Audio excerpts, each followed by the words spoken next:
One of the dialysis patients who had cleaning solution pumped into his body is talking to News 4 tonight. Were you afraid you could die? Sure, of course. Of course. That was my biggest fear, was dying. He's demanding answers about how it happened, and we're working to get them. Thank you for joining us. I'm Larry Connors in for Sharon Reed. And I'm Jasmine Huda. Tonight, the Department of Health and Senior Services is investigating a West County dialysis treatment center. This comes as 7 patients were hospitalized after a cleaning solution was pumped into their bodies. It's scary, man. That's scary.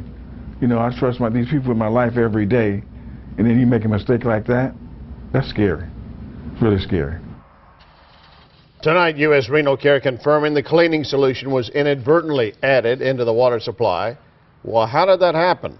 Lindsey Branson has been working to get those answers all day. And Lindsey, what are the answers?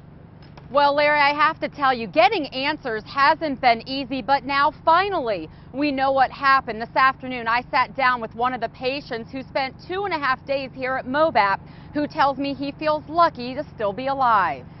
I was scared to go to sleep that night.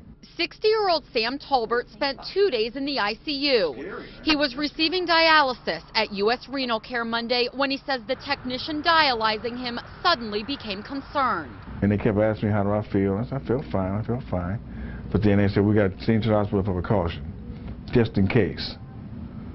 That's why I got here. So for 2 days, Tolbert knew nothing other than a chemical that wasn't supposed to be in his body somehow got in.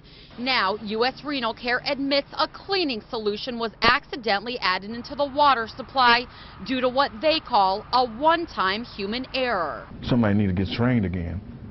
Need some more training.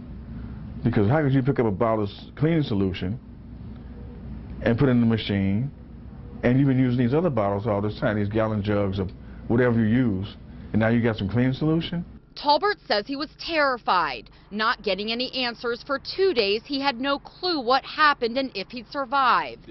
He says when he arrived at MOBAP, nurses began pumping out the fluid. That night I was short of breath, and I was scared to death laying here.